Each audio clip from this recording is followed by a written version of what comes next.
வணக்கம் நண்பர்களே! மகாபாரதம் பேசுகிறது வனப்பருவம். இப்ப பாண்டவர்கள் திரௌபதியோட வனத்துக்கு வந்துட்டாங்க. தர்மரோட அபிமானிகள் சில பேர் கூட அவர் கூட போறாங்க. தர்மர் இத தடுத்தாரு. "எங்களுக்கே காட்டுல என்ன கிடைக்கும்னு தெரியல. நீங்க எங்க கூட வந்தா நாங்க எப்படி உங்கள உபசாரம் செய்யறது?" அப்படின்னு கேக்குறாரு தர்மர்.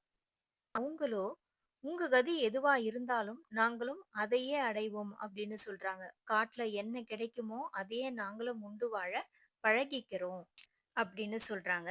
இதுல வேத சாத்திரங்கள் நன்கு தெரிஞ்சவனான சவுனகர், "நற்குணம் படைச்ச உங்களோட இருப்பதையே நாங்க விரும்புறோம். அதனால நீங்க எங்களுக்காக கூட எங்களுக்கு உபசாரம் செய்ய வேண்டும் அப்படின்ற எண்ணத்தினால கூட பொருள் மீது ஆசை வைக்காதீங்க" அப்படின்னு சொல்றாங்க.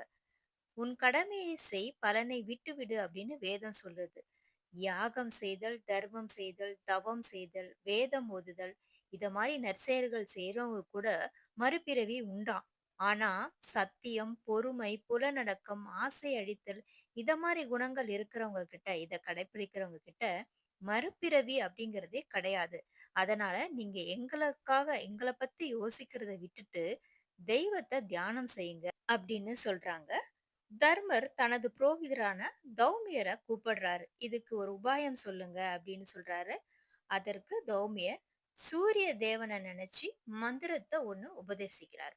இந்த அத்தியாயத்துல சூரியனோட 108 திருநாமங்கள் குறிப்பிடப்பட்டிருக்காங்க. தர்மர் தௌமியர் சொன்ன சூரிய தேவரோட மந்திரத்தை உச்சரிக்கிறாரு. சூரிய தேவர் அவர் முன்னாடி தோன்றாரு. ஒரு அட்சய பாத்திரத்தை கொடுக்கிறார். இதன் மூலமா நீ விருந்தினரையும் உபசரிக்கலாம். நீயும் திருப்தி அடையலாம் அப்படின்னு சொல்றார். தர்மர் அந்த பாத்திரத்தை கொண்டு போய் திரௌபதியிடம் கொடுக்கிறார். திரௌபதி வந்தவர்களுக்கு உணவளித்த பிறகு தர்மரோட தம்பிகள் 4 உணவளித்து தர்மர் உண்ட பின் திரௌபதியும் உண்பாள். பின்பு அதோட அந்த நாளைக்குரிய அட்சய பாத்திரம் காலியாகிடும். இப்படி பல தினங்கள் போச்சு. பிறகு அங்கேருந்து காம்பியவனம் அப்படிங்கிற காட்டுக்கு அவங்க பாண்டவர்கள் போனாங்க. இங்க நாட்டுல திருதராஷன் பாண்டவர்கள காட்டுக்கு அனுப்பிட்டாரு. இருந்தாலும் அதுல கொஞ்சமும் அவருக்கு விருப்பம் இல்ல. தன் மகனுக்காக அந்த செயலை செஞ்சுட்டோமே, பாண்டவர்களுக்கு தீமை இழைச்சிட்டோமே அப்படின்னு ரொம்ப வருந்தினார். அதனால விதுரரை அழைச்சு, "இப்ப நான் என்ன செய்யட்டும்? எனக்கு ரொம்ப மனசு வருத்தமா இருக்கு" அப்படின்னு சொல்றார். சூதாட்டத்துக்கு அழைச்சி அவங்கள காட்டுக்கு அனுப்புனது ஒரு பெரிய பாவ செயல்தான். இது உங்க பிள்ளைய கண்டிப்பா விடாது.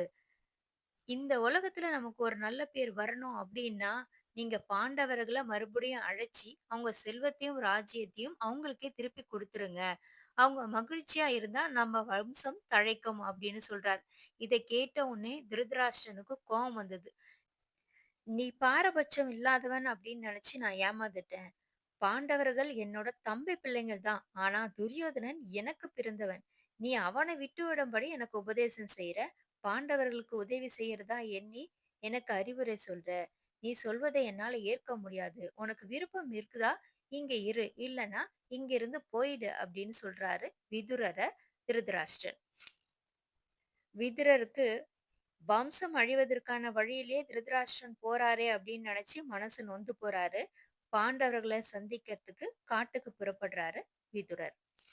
பாண்டவர்கள சந்திக்கிறாரு. அரண்மனையில என்ன நடந்ததோ, தனக்கும் திருதராஷ்டிரனுக்கும் என்ன வாக்குவாதம் நடந்ததோ, அத விதுரர் பாண்டவர்கள் கிட்ட சொல்றாரு. விதுரர் பாண்டவர்கிட்ட பகைகளால் துன்பப்பட்டவங்க பொறுமைய கடைபிடிக்கணும் அப்படின்னு, தனக்கான காலம் வரும் வரை காத்திருந்து தக்க துணை கொண்டு எதிரிகளை வீழ்த்தலாம் அப்படின்னு தர்மபுத்திரருக்கு உபதேசம் செய்றாரு விதுரர். திருதராஷ்டிரன் விதுரரை துரத்தியதை நினைச்சு மனசு வருத்தப்படுறாரு. சஞ்சயனை கூப்பிட்டு, "விதுரரை நான் மனசு நோகும்படி பேசிட்டேன். விதுரர் யாருக்குமே தீங்கு இழைக்காதவன். அதனால நீ போய் அவனை அழைத்து கொண்டு வா" அப்படின்னு சொல்றாரு மனசு நொந்து. இந்த செய்தியை எடுத்துட்டு போய் சஞ்சயன் பாண்டவர்கள் இருந்த இடத்துல விதுரரை போய் சந்திச்சு திருதராஷ்டிரன் மனநிலைய சொல்றாரு. இதை கேட்ட உடனே மனமிளகுறார் விதுரர். பாண்டவர்களிடமிருந்து விடை பெற்று அஸ்திராபுரம் திரும்புறாரு.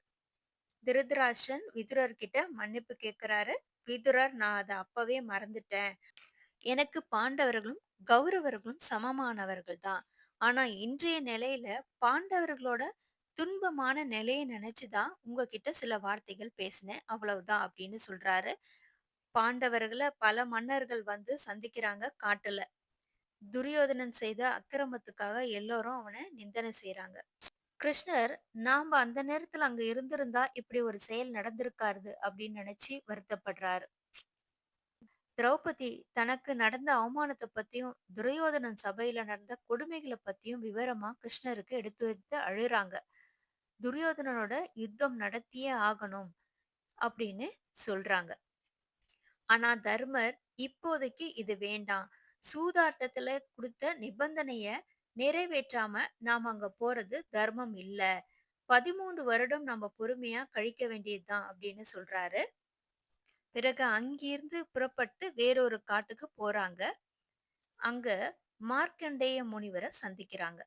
அவரு தர்மர் கிட்ட, இந்த வனவாசத்த முடிச்சு நீ கௌரவர்கிட்டேந்து உன் ராஜ்யத்தை நிச்சயமா பெறப்போகிறாய் அப்படின்னு சொல்றாரு. தொடர்ச்சிய அடுத்த வீடியோல பார்க்கலாம்.